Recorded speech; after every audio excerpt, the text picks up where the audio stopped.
Meeting 3, May 28th, 2023.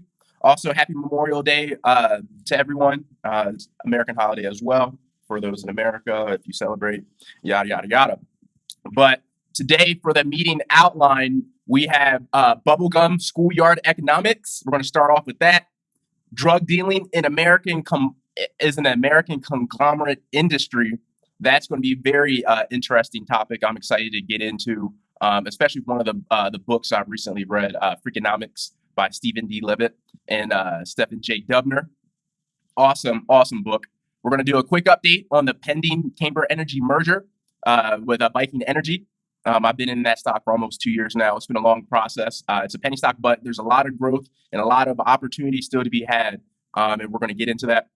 We're going to get into data capital dividend portfolio overview, the top 2 performers right now, the bottom 2 performers.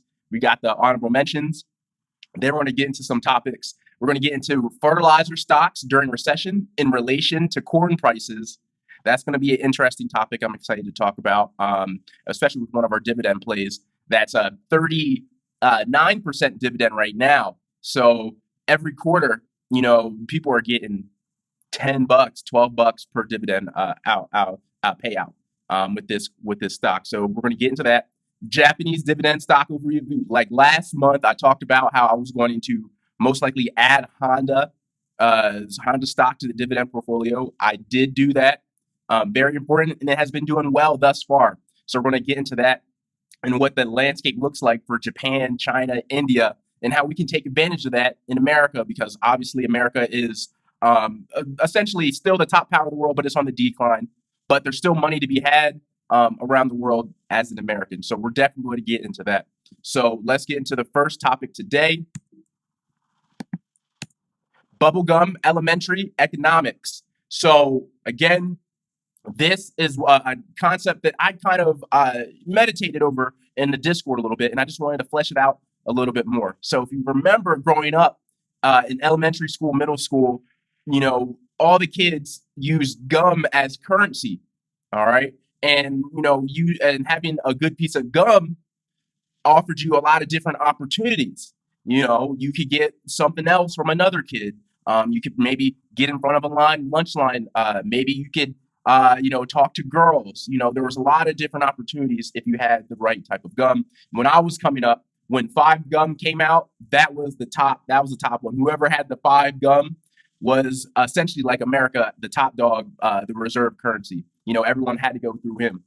And so, like I said, 5 gum was more like USD, while Stride is like the euro, which, people like Stride, and if they have to use it, they will. And then you have Double Bubble, which I consider the Russian ruble. We all understand, Russia historically, it's been around, a powerhouse, but their currency hasn't been that hot.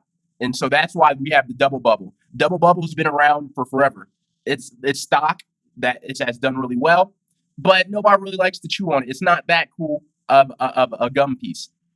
And so think of it like this. If the supplier of the 5 gum, the broker market maker, flushes his school with 5 gum, he's injecting liquidity in the system. He is causing the action to happen, okay, within his school. Everyone is happy. They can trade the gum for other things in school until there's too much 5 gum injected into the school. And the more gum is needed for transactions. So at one point, while one piece of 5 gum could get you a lot of things, it could get you a little step up in the lunch line. Now, due to inflation, due to the liquidity, a dude's not going to allow you to step in front of him in line because he already has 2 pieces of gum. Now you have to say, hey, well, you might have to give me a whole pack. So that's usually how inflation works. And so the back end of that is the 5 gum broker who stops providing the gum, the liquidity into the system. And then the system Ponzi scheme has to default because he gets in trouble by the teacher or the principal. They find him out. They say, hey, you cannot be doing this. All right. Or the people who he was trading with are saying, hey, the gum's worthless. I want to try a different gum. Something else came out. Right. And so that's when the next savvy student picks up where he left off with a new variety of gum. And, the schoolyard monetary currency cycle system continues.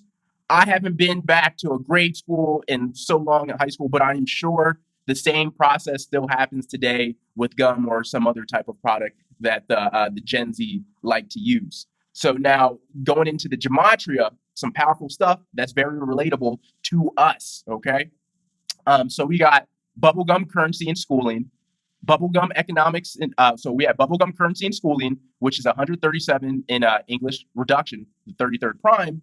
Then we have bubblegum economics in elementary.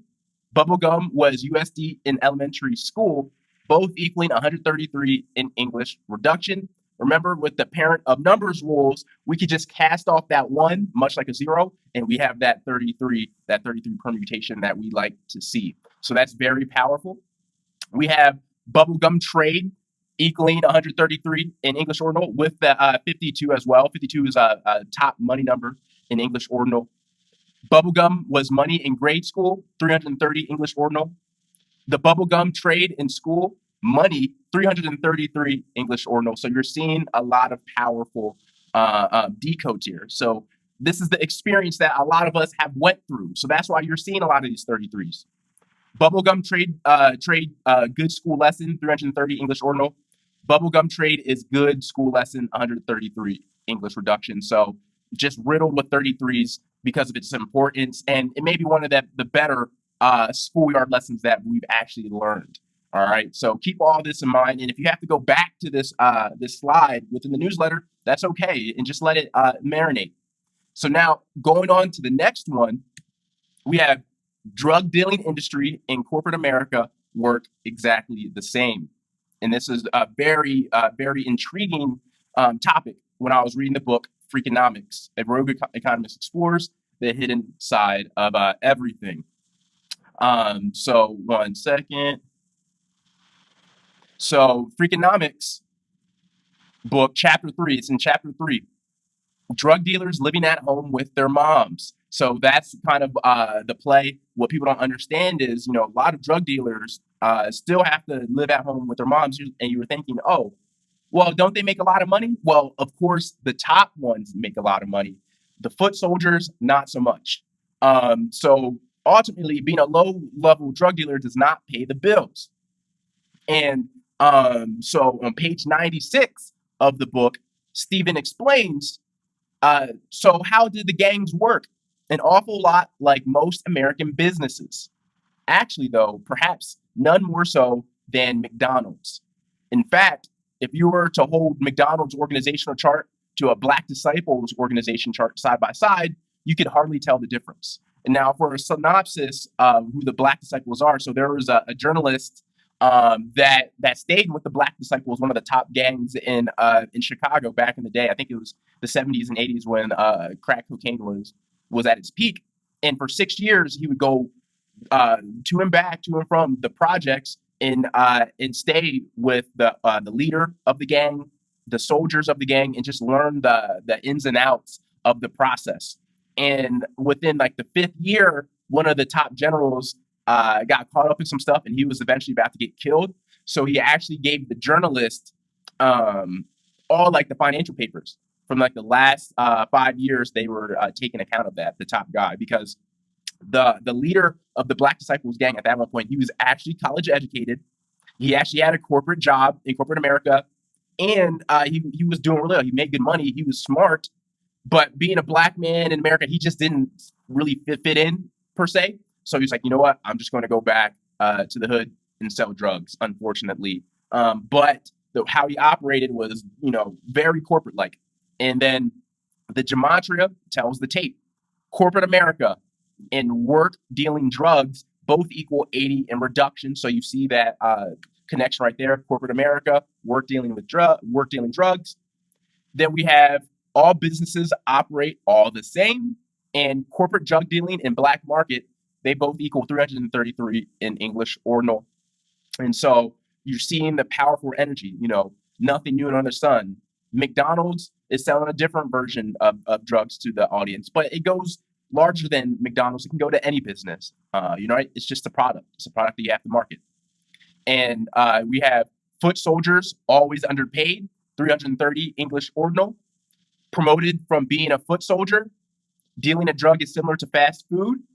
Drug dealing and McDonald's, same business. That all equals 333 in English ordinal.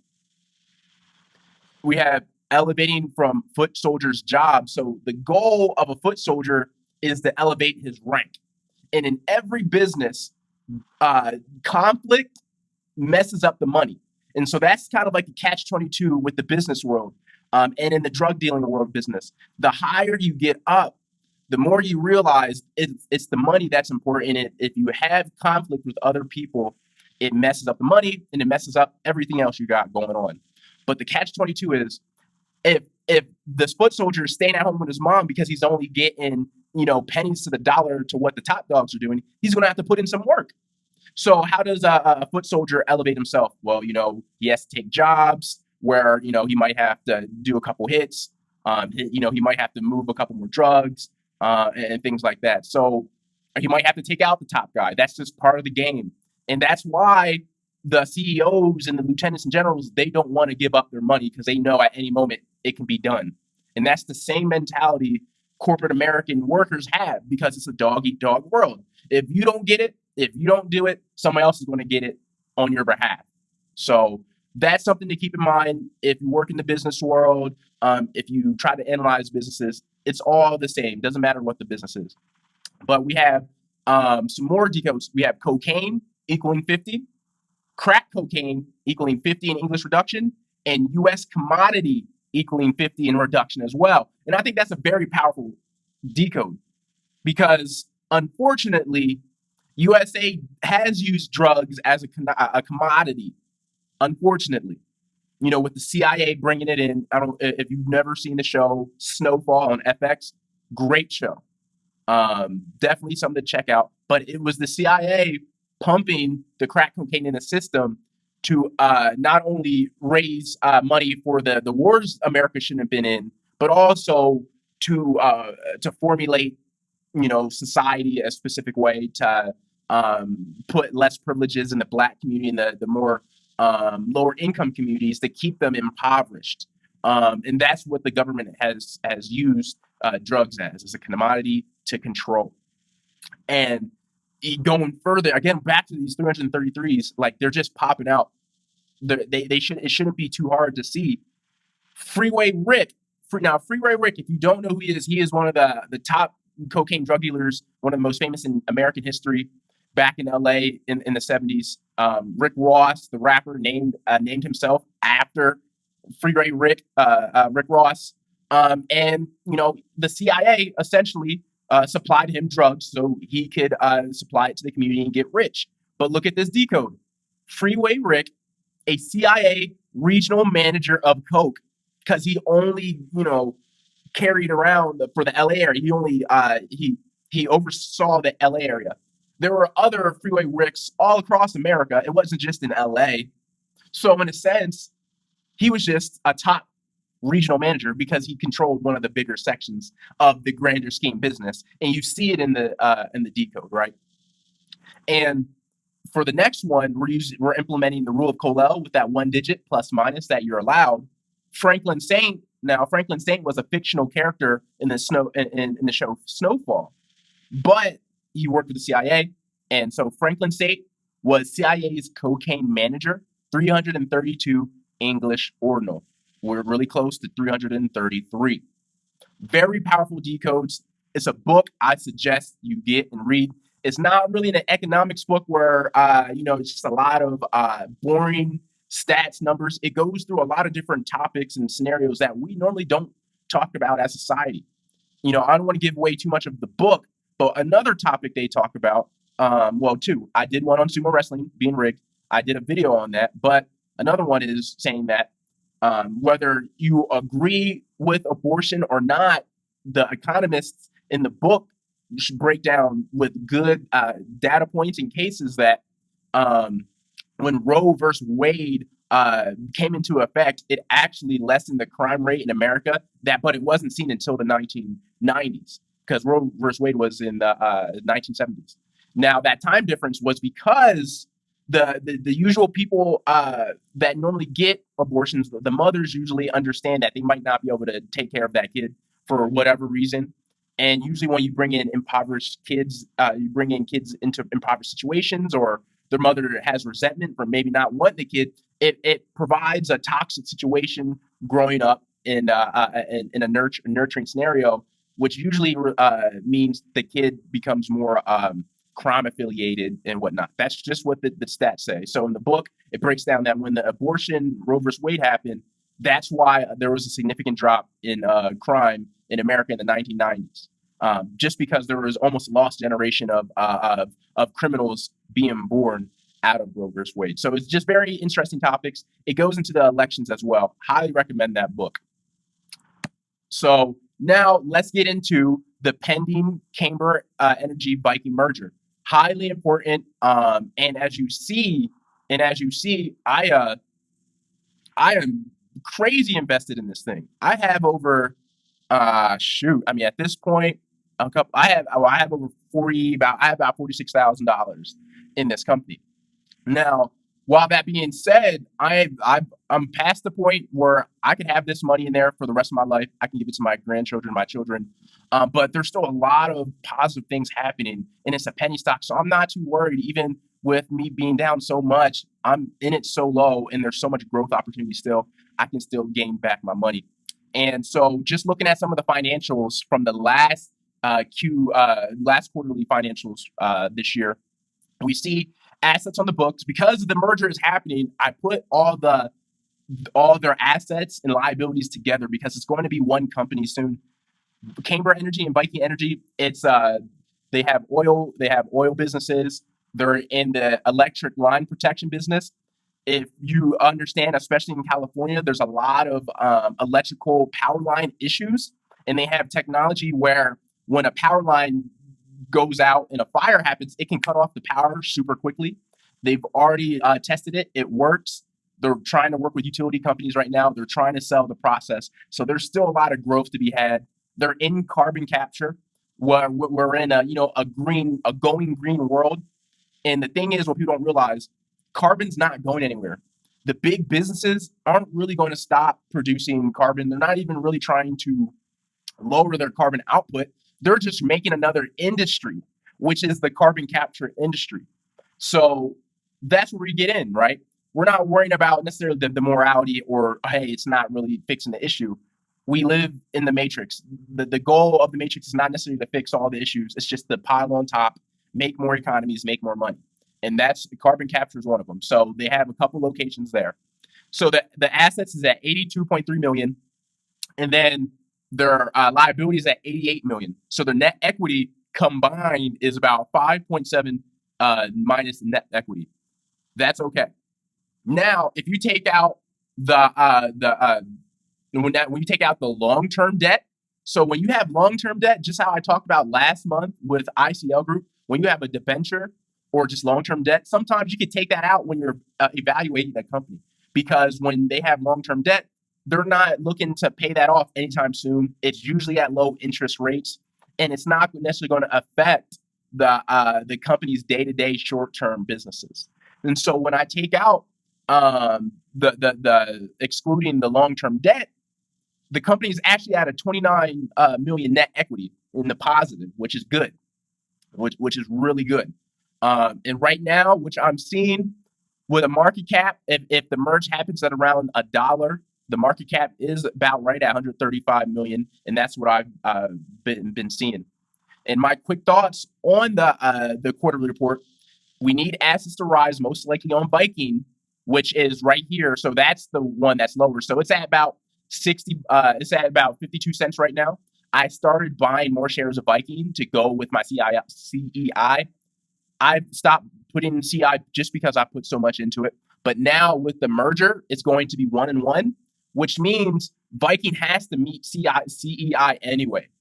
And it's still going to be a 1-1 share. So essentially, I can get 2 Viking shares to 1 CI share, and that helps my cost average a lot. You see, my CEI average is $41, and it's sitting at 1.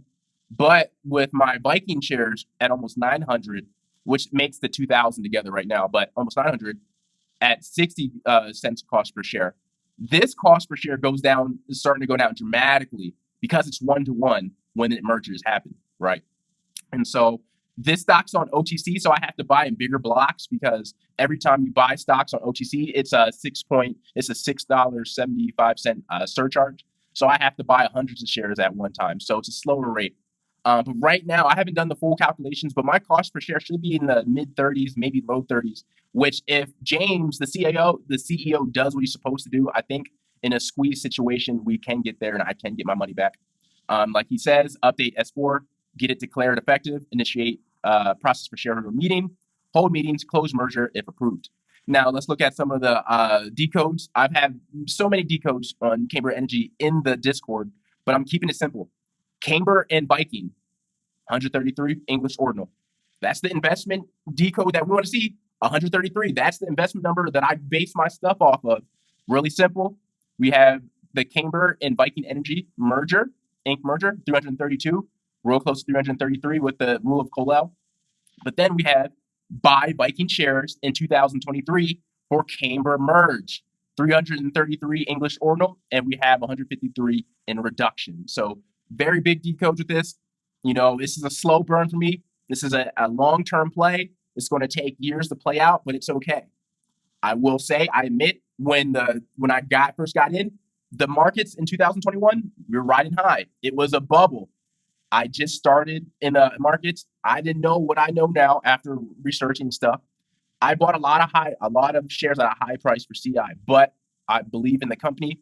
I believe in what they're doing. I look at it almost every day, and that's why I continue to buy and lower my share price. My share price off my CEI shares at one point were in the 80s when they did a reverse split.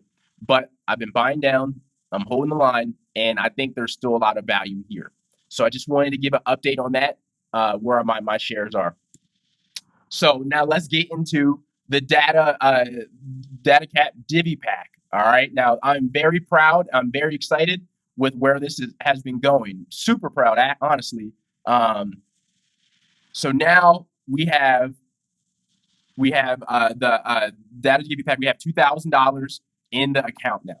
So we have $2,000 in the account. So we're growing. We started with only $500. I periodically put money in to buy more stocks. And so this is where the D.A.T.A Divvy Pack is. We're all 13 companies we have right now. AOS, I only have one share of them, but it's still the top dog at 11%. If you haven't seen, all the markets have been down, even though you see the SP 500 up, NASDAQ, Dow Jones. That's only accounting for the major mega caps that equate for like 95% of all the gains this year. The small caps, the mid caps that I like to invest in because they're lower valuations and they're closer to less risk because they've already plummeted in price. That's what I like to buy. And so those are being hit, but you won't see that within the SP 500 and stuff because of stocks like Nvidia, almost $1 trillion market cap with the pump, with the AI bubble. Then you have Microsoft, you have Apple, all technology companies that are overinflated that are affecting the overall indices. I'm staying away from those right now. They're overvalued. I'm strictly trying to find undervalued companies that can actually grow over time so I can get better returns. I'm not trying to buy companies that don't have a lot of meat on the bones left, okay? And so that's why I'm staying away from a lot of those tech companies because they're overvalued. And it's going to hurt retail investors in the end, especially Nvidia. They just ran an offering, so the price should plummet. And so the second stock right now that's doing well is Honda, HMC. I bought 2 shares of Honda in May, and I'm already up $5, almost 10%. I bought shares at $26. It's at 28 right now. Honda, we're going to get into it. Japanese companies, though they've been slow the last 3 years, the good companies are finally starting to come around again. America has a lot of investments in Japan. So they have the monetary backing of the top power who can inject the liquidity. So that's why I have them, and I want to be diverse in my portfolio. So now you see a couple others who are doing good right now. We're mostly in the red, but only by a little. That can change dramatically.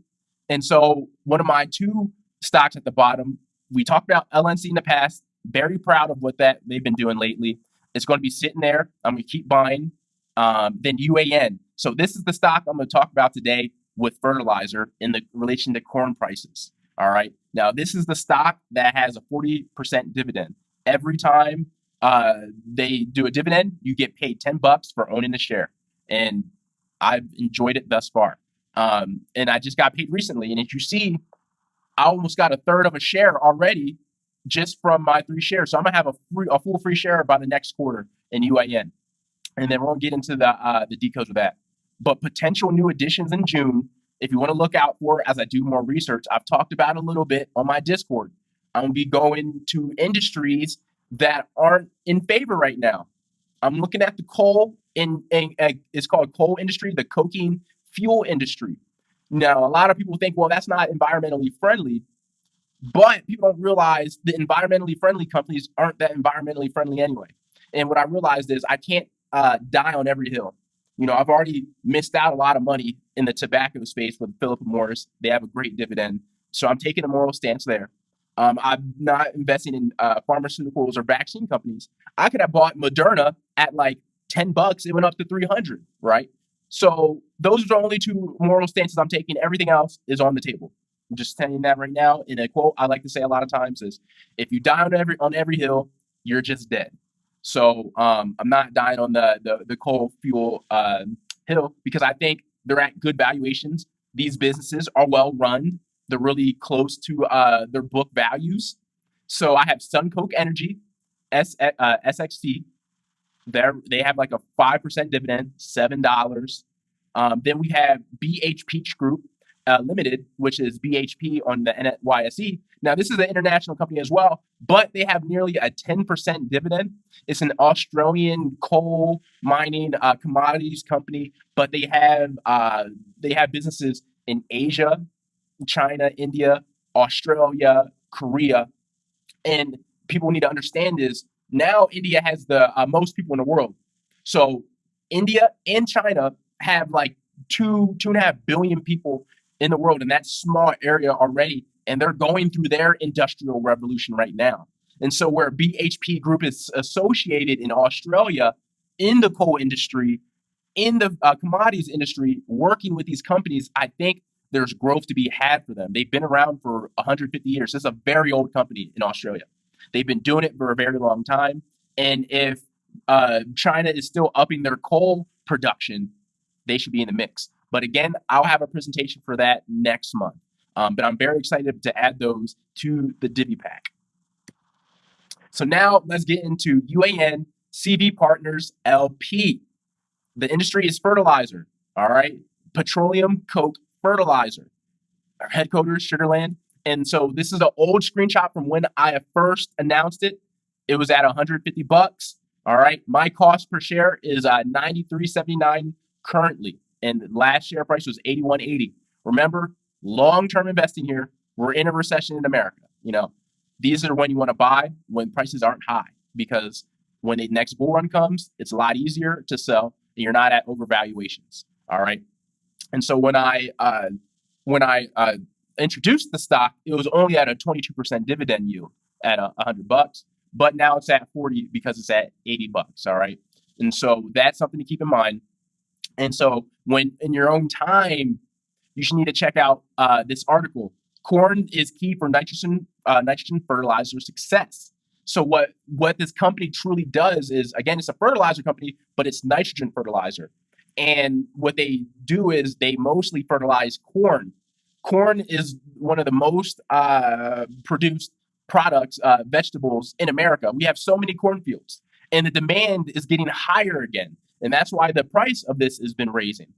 This used to be a stock under like, $50, but we've been in a corn bull run per se, and demand is getting higher. All right. And so as long as demand is staying where it is for this, the stock price should remain within these higher up levels, if not go up further. Okay. And we'll get into the commodity pricing, the bushels, but let's get into the gematria real quick and see what we got. We have CVR petroleum coke fertilizer, 330 English ordinal, 33. Petroleum coke fertilizer 2024, 133 English reduction. CV Partners LP with dividend, we have 313 English ordinal, 133 English reduction. So all these 33s, this is what I like to see. One of their facilities, big facility, is Coffeyville Resources Nitrogen Fertilizers LLC, 222 reduction. CVR Partners stock, 222 English ordinal. We have urea ammonium nitrate. That's why you have that UAN. That's what it is. With Pluto in Aquarius, 330 English Sumerian. Okay, so that's great to see with the Sumerian cipher. Then we get nitrogen fertilizer in maize. Maize is corn, 303 ordinal. High corn price, 133 English ordinal. High maize price, 137 ordinal. We have corn futures, 52 reduction, the money number, 137 in reverse. We have petroleum coke fertilizer will excel with Pluto in Aquarius, 666 English ordinal. I just felt that was kind of interesting. We'll see how that plays out. I don't really have an analyst on that. Then we have corn, UAN stock, both equaling 23 English reduction. We have corn price and UAN stock price equaling 56 English reduction. And we have high corn price, high UAN stock price, 88 English reduction. So let's get into some of the fundamentals of this company. Really good balance sheet. Honestly, solid balance sheet for what the company and the dividend. I am blown away. So hopefully, if the corn prices stay up, the price will stay up as well. And so assets on hand, they have 1.12 billion. The liabilities is 713 million. So the net equity is 402 million. So they're highly in the positive with their equity, right? And so their liabilities in the current is 113.35 mil. Their long term, which we just talked about earlier, 600 million. With shares outstanding, 10.5 million. That's why it's a high share price. There's not a lot of shares outstanding. Now let's look at the net equity and the fair value. All right, and this is what I look for if I want to buy or not. So the net equity, if the total liabilities at fair value is at $38.09. All right. Well, you might say, well, the price is at 80. That means this is highly overvalued then. Why would you buy it? Again, a stock market is always forward looking, and sometimes you have to pay at a premium. And what I've been doing for companies, I've been looking at taking out the long-term liabilities in a lot of senses, because again, it doesn't affect the day-to-day business bottom line. So when looking at the net equity with just current liabilities, when you exclude the long-term liabilities, it's the fair value is $94.51. And so with that in mind, you go back to a share price right now of 81.80, and I have the fair value price only minusing the current liabilities at 94.51. Now you're looking at a good discount to buy, right? And so that's how I see it, and that's why I bought an extra share. And so this is just a screenshot from the company website. And on the About Us page, they have just a stock photo of corn. So corn is a big ordeal for this company. If corn prices stay up, they'll still stay up. All right. And our company benefits from positive trends in the nitrogen fertilizer market. We believe that as a pure play nitrogen fertilizer company, we are well positioned to benefit from positive trends in the nitrogen fertilizer market in general, in the UAN market in particular, including strengthening demand, tightening supplies, and rising crop prices, and increased corn acreage. So a lot of corn has been being produced lately because we need it for ethanol, mixed fuels, and everything like that. And so I have a chart of the corn futures. So it's 560 right now. So equate that to $5.68 per bushel. So that's the corn price right now, about $5.50 per bushel of corn. Historically, it's kind of high right now, but I don't see it going much further. And if it stays in the fives, or if it goes up to the sixes soon, UAN is going to be receiving a lot of profits. And I see it in the gematria. $5 corn bushel profit for UAN stock, 133 English reduction. $5 maize bushel profit for UAN stock, boom, 137 English reduction, the 33rd prime. So it's telling you, if it's staying in this range, we're in the money. If it stayed in this range, if it stays in 5 or even goes up higher, we're in the money. And that's what I think it's going to do. It's a high wire act. I can't predict the future, but in recessions, commodities, crops, food, fertilizer, it becomes that more important, especially if we decide to go to war, which is also a possibility. So I don't think it's going to get to the fours and whatnot. And it's a stock that, I periodically buy. I only have 3 shares in the 5 months I've been doing the dividend pack. So it's something just, you slow burn on. All right. And we have Honda Motors. We only have a couple more slides left. And then off top world, if you have any questions, we'll get into your questions and we'll finish it up. But we have a couple more slides and then we'll go from there. So we got Honda Motors Company Limited, HMC. Industry, manufacturer. Obviously, they make cars, motorcycles, power equipment. It's in Tokyo. Their dividend yield is 3.5%, which is good. Biannual dividend yield, not necessarily my cup of tea. I wish it was quarterly. You only get two payments a year, so that's why I don't think I'm going to be loading the boat too much on Honda. I'm going to get a good position. I'm going to get more than 2 shares, but when you're only doing a biannual dividend and it's only at 3%, I feel like you find something a little bit different. But I have to be diverse and I need to get into international markets, and it's a great company. So I have to have shares. And they're really, Tokyo is really a part of like the hydrogen movement too that's happening as well. So I think Tokyo is really coming around soon. Japan's really coming around. And there's some heavy gematria decodes with this as well. Honda is the Japanese stock to purchase if you're an American, 222 English reduction. We like to see that. Honda is the Japanese stock to purchase after the COVID pandemic due to technology's advances, 333 English reduction.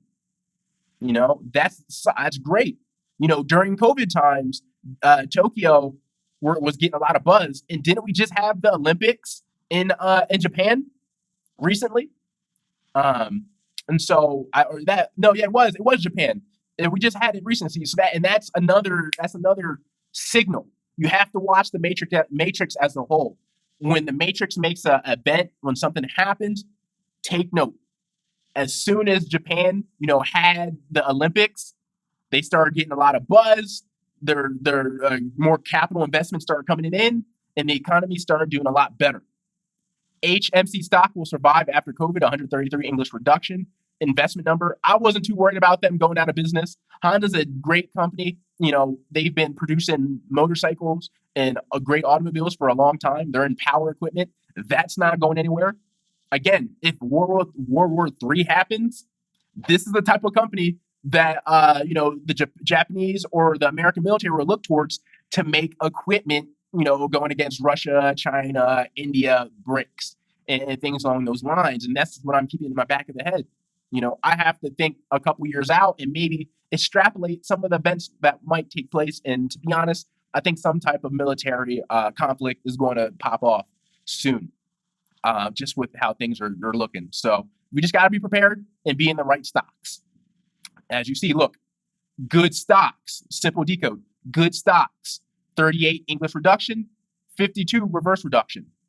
Honda stock, 38 English reduction, 52 reverse reduction. So it's telling you right off the bat, the gematria is telling you right off the bat, Honda stock is a good stock.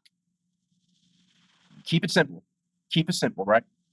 HMC stock will thrive after COVID, 333 English ordinal. Then we have Honda hydrogen fuel cells after 2023. They have fuel cell technology that I'm very interested in. And buy Honda stock after COVID pandemic, both equaling 137 English reduction. And then the last Honda decode, Honda will figure out hydrogen fuel cell technology after COVID pandemic, 333 English reduction. Powerful stuff. I like the company. I'm going to keep nibbling on shares. But as you see in the stock price, it's not doing a whole lot and it's just stable, but that's okay. We want stability within our dividend stocks. And the reason why is because we have that dividend. So the stock can stay like this, just slowly grow over time, but we keep getting paid by the company regardless of what the price does. So in general, our investment keeps growing, all right, because of the dividend. And that's the power of being paid by a company that you own. And so just a couple other things. The PE ratio is 5x earnings. For reference, usually on the S&P 500, PE ratio average is about 26. So it's really valued nicely. The net equity is $84.3 billion or 11.4 trillion yen. $26 billion in cash, $45 billion in non-current liabilities, $47 billion in current market cap, which is insane. The current market cap is $47 billion, but their equity is $84.3 billion in net, which means their assets on the book is double what their current price is. So in a world, you could possibly see maybe Honda could be a $40 stock one day in the correct circumstances, right? And so look, FDI stocks by country or foreign investments by country. The United States in 2022 and 2020 is 27% of the investment in Japan, right? So 20% of the foreign investments is coming from the United States, and we understand how big of a business number 27 is. Money, scratch is a nickname for money. Scratch, cheese, currency, all equals 27, right? And then we have American investment in Japan, 270 in English ordinal, 27 when you cast off the zero. So you see that connection there. American investment in Japan, 270 English ordinal. United States invested is 20% of the investment from foreign countries in Japan. And then we have USA investing in Japanese companies as Pluto enters Aquarius, 222 in Septenary. Septenary is it's a special cipher. It's a holy cipher. You've seen it in the Bible a lot, but it does provide some insight when you need something a little bit more divine, because it only goes up to 7. It takes off 8 and 9, and 7 is a very divine number. 7 days in a week, 7 chakras. When you use a die, a square, a die, right, a cube, it all equals up to 7. So 7 colors to the rainbow. A lot of things about 7. And so, again, I have some articles posts that you can look at on your free time. But the investment landscape in Asia 2023. Japanese stocks just hit a 33-year high. It's a 33-year high. This happened this year. We love the number 33, right? A 33-year high. The Japanese stock market has been down bad since the 1970s. Just hit a 33-year high. That's significant. That's why you're seeing investments up. It's that time.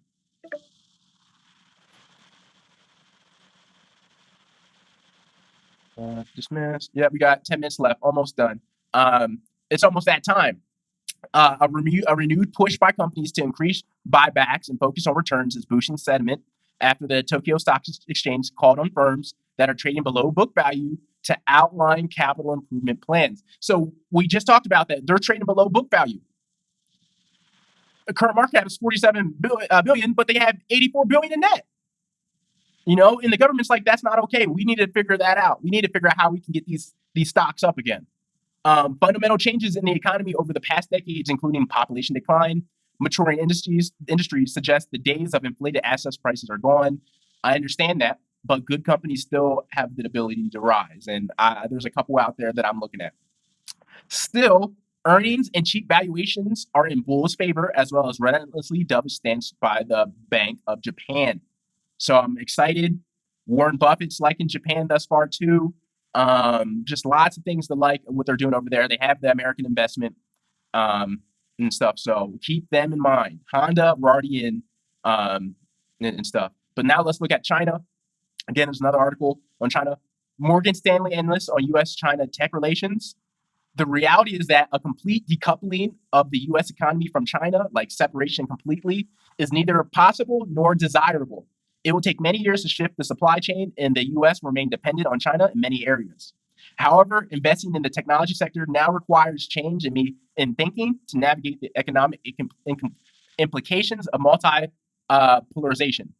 Investors need to consider the broad investment themes associated with geopolitical risks rather than taking a bottom-up view. With that understanding, the analyst provided a breathtaking view of how the world's technology companies are interlinked. A full decoupling of China and the U.S. is only possible if a war over Taiwan occurs. If that happens, global supply chains will crash overnight and essentially reset. And that's what I'm worried about. Because NVIDIA, the semiconductor industry, the chips, it's all in Taiwan. It's all in Taiwan. NVIDIA has a Taiwanese CEO. So if China decides to come in and do something about Taiwan when America has domain over Taiwan and big business in Taiwan, something's going to pop off. And that's what I see happening. But we're staying flexible, we're staying aware, and we're still going to be investing in good companies at good valuations. But that's what I have for the presentation today. We have about 5 minutes before this call is up. Off Top World, do you have any questions for me? I actually have no questions for you, but I do want to appreciate for this conference call because it helps me learn, it helps me understand, and that's why I'm here, because I know you know something, but I don't. Awesome. Yeah, if you have any questions, you obviously you're on my Discord. You can reach out on my Patreon as well. Anything I can help. But I appreciate you showing up. It means a lot. And I do these regardless if somebody shows up or not, because I know people look at them when they get a chance. And a quote that really resonates with me, and maybe it can resonate with you, is you don't dress up for the job you have. You dress up for the job that you want, right? Now you put everything out in place and how you want to live your life. So you build it brick by brick, and you don't let anybody discourage you or stop you from what the job that you want. All right. So I'll leave y'all. I'll leave you with that. And thank you for popping in. I really appreciate it. All right. You have a good rest of your day. Okay. You too, bro. All right. Be easy.